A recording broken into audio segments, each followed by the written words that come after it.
The wrench hit the concrete with a metallic clang that echoed through Davidson's auto like a gunshot.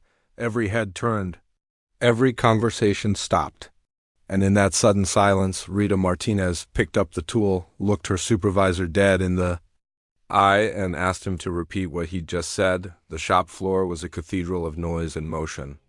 Pneumatic tools hissed and roared, metal scraped against metal. The radio played classic rock nobody really listened to anymore. Rita worked in Bay 7, underneath a Ford F250. Her coveralls were stained with transmission fluid. Her hair was pulled back in a tight bun. She'd been at Davidson's for 3 months. The transmission pan came loose with a grunt of effort. Red fluid cascaded into the catch pan below. Rita shifted her position, reaching for the filter housing. With practiced precision, "Martinez, what the hell are you doing?" The voice cut through the ambient noise like a blade. Rita froze, still on her back. Staring up at the undercarriage, Greg Paulson stood at the edge of the bay. Supervisor. 20 years at Davidson's, arms crossed over his chest. Face red with something that looked like anger but felt like something. "Older. Finishing the transmission service," Rita called back. She kept her voice level, professional, didn't give him anything to grab onto. "Who authorized you to do transmission work?" Each word came out clipped, precise, the tone of a man looking for a fight. Rita slid out from under the truck. She stood slowly, wiping her hands on a rag.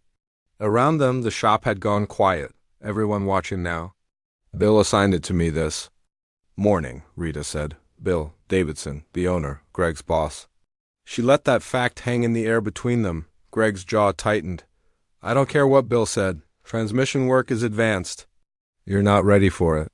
"I've done 43 transmission services," Rita responded. Her voice stayed calm, flat.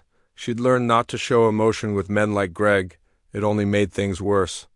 "Not here, you haven't." Greg stepped into the bay, closer now. Using his height, his bulk. "You're what, 3 months in? Still probationary." The other mechanics had stopped pretending to work. Tommy Rodriguez paused mid-diagnostic.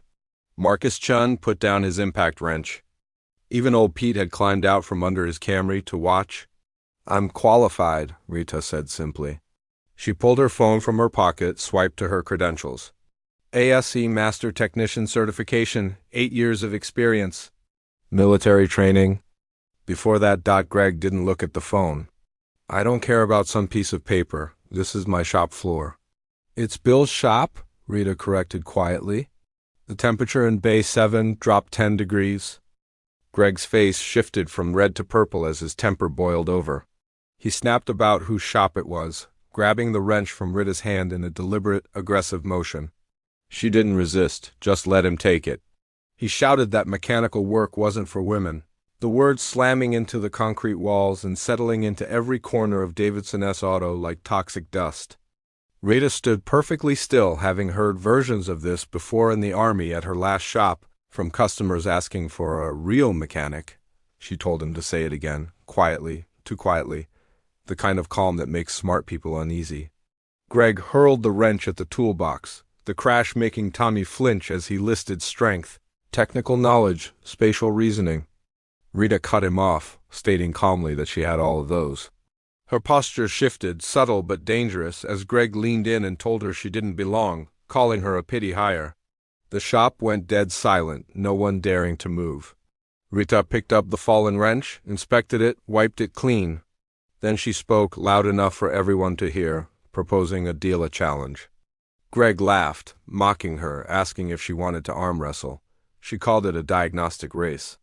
Any vehicle, any problem, first to find and fix the root cause wins. Marcus whistled, Tommy stared, Pete smiled. Greg's expression morphed into calculation and cruel anticipation. When he asked what he got if he won, Rita corrected him. When she won, he would apologize publicly and never question her qualifications again. If she lost, Greg said, she quit and never worked in the town again. Rita agreed without hesitation. Bill Davidson stepped out of his office, grease still under his nails despite decades of ownership. He knew exactly what was happening. Greg explained confidently, but Bill's face darkened with every word. He called it a stupid bet, saying Rita didn't need to prove anything. Greg countered smugly, and Rita spoke up, telling Bill she needed to do this. Bill studied her, seeing determination and tightly controlled anger. He agreed, but changed the stakes.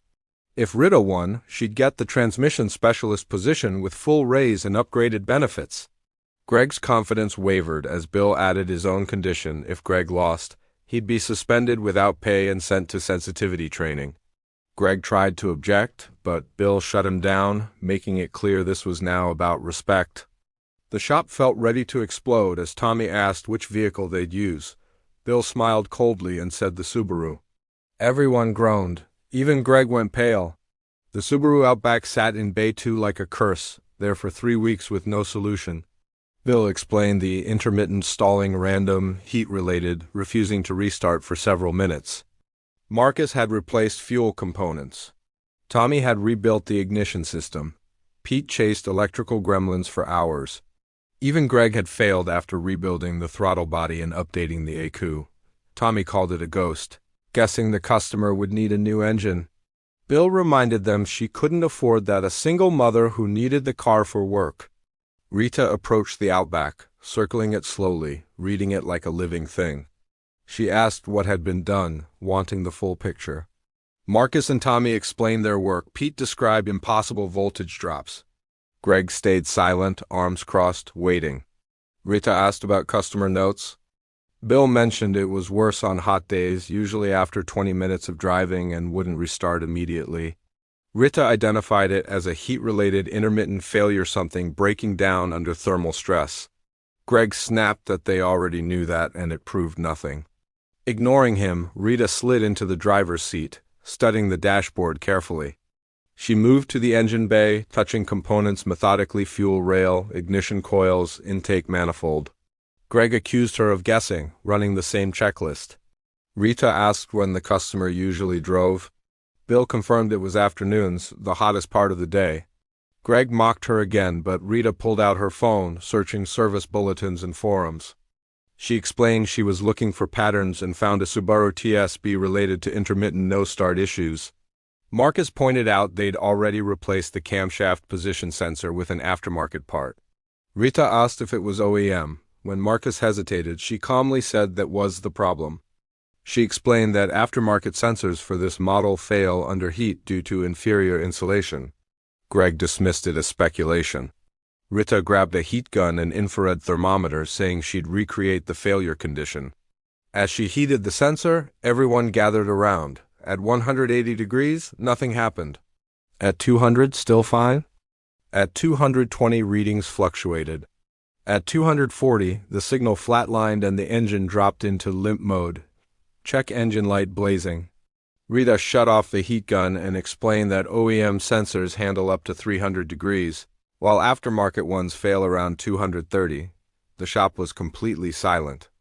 Greg's face drained of color as he tried to dismiss the result as coincidence, but Rita calmly let the sensor cool while watching the thermometer. When it hit 180 degrees, the signal returned perfectly, and she explained it wasn't a fluke but a repeatable, heat-soak failure from its position above the exhaust manifold. Bill broke into a wide grin and asked how long the fix would take, and Rita replied 20 minutes, explaining she'd install a temporary heat shield while waiting for the OEM sensor. Marcus stared in disbelief, insisting the sensor had tested fine, but Rita gently explained components must be tested under real operating heat. Tommy looked toward Greg, whose expression shifted from denial to reluctant resignation as Pete quietly confirmed Rita had found the real answer.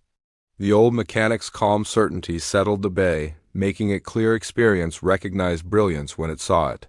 Bill clapped loudly and declared the challenge over, with Rita the winner, while Greg stood frozen like his worldview had just collapsed. Bill pressed him to speak as the entire shop waited in tense silence for him to honor the terms. Greg struggled before finally admitting he was wrong, and Rita turned fully toward him, asking him to be specific.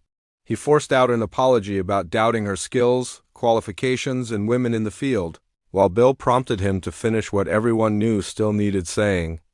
Greg's shoulders slumped as he apologized to Rita and the whole team for his behavior, his pride clearly shattered. The air shifted as the shop witnessed a rare moment where ego gave way to accountability. Rita could have humiliated him, but instead she offered a professional handshake and accepted the apology. After a hesitant pause, Greg shook her hand, and the moment sealed a truce between equals. Greg admitted she was better than he'd wanted to admit, and Rita simply acknowledged it without false modesty. Bill stepped in, sent Greg home to think, and prepared to address the suspension the next day. As Greg left, he paused and admitted her heat gun method had been genuinely smart, then walked into the afternoon light while the shop collectively exhaled. Rita had already returned to measuring metal for the heat shield, focused back on work. Tommy broke the silence in disbelief, and Marcus laughed, saying Rita had ended the Subaru curse and humbled Greg in one move. Pete examined her heat shield design with interest and asked if the Army had taught her that trick. Rita explained the Army taught creative thinking, school taught heat failures, and experience taught her to combine both. Bill watched proudly before offering her the transmission specialist role with a raise, benefits, and a company truck. Rita hesitated, worried others might resent it, but Bill cut her off and insisted she had earned it long ago. The promotion wasn't favoritism, it was overdue recognition. Marcus and Tommy immediately shut down any idea of resentment, praising her logic and skill, while Pete's silent nod carried decades of authority. Marcus even asked if she could teach them her diagnostic approach, and Rita gave her first real smile since the confrontation. Bill returned to his office while Rita resumed shaping the heat shield, and the shop slowly returned to normal sounds and motion. Still, something had shifted in the air, expectations and respect had realigned. Tommy asked how she knew about that specific TSB, and Rita replied she'd seen a similar issue in Kandahar. When Marcus realized she meant Afghanistan, she explained she had been an Army mechanic working on everything from Humvees to helicopters. Pete whistled, knowing combat zone mechanics required fast thinking under pressure, and Rita said those conditions taught her to read patterns and always verify theory. Tommy asked why she never mentioned it, but she answered her skills should stand on their own. Marcus noted it might have helped earlier, and Rita admitted it might, but she wanted respect for ability, not just service. She finished the heat shield, checked the engine, and confirmed the Subaru ran smoothly with no warning lights. Pete pointed out the lesson about not judging capability by appearance, and Rita added that Greg hadn't just risked his job, he'd lost respect. They agreed to test drive in the hot 92-degree weather, and Marcus, Tommy, and Pete all volunteered. They drove through city traffic as engine heat rose, but the sensor stayed below failure temperature and the signal remained steady. After extended idling tests, it was clear the fix worked, and they returned to the shop impressed. Rita explained it was still temporary until the OEM sensor arrived, but the car was now safe, and Bill waited eagerly for their report. Marcus proudly declared Rita had fixed the unfixable. Bill called Miss Chun on speaker, telling her the good news, and relief flooded her voice as she explained how much her family needed the car. Bill promised it would be ready in an hour and the permanent repair would cost nothing extra. After the call, Bill told Rita this job was about solving problems and helping people, and she shared her grandfather's belief that mechanics are doctors for machines. The team returned to work, but the atmosphere felt lighter and more united. Rita stayed at Davidson's for 7 more years, eventually becoming lead diagnostic specialist and part owner, building the shop's reputation for solving impossible problems. Greg returned changed and more respectful, while others carried her methods into their own careers. And the Subaru ran another 150,000 miles as Miss Chun sent yearly thank you cards. In Bay 7, Rita could still be found with a wrench and grease-stained hands, proving every day that great mechanics are defined by knowledge, determination, and the ability to see what others miss, nothing more, nothing less.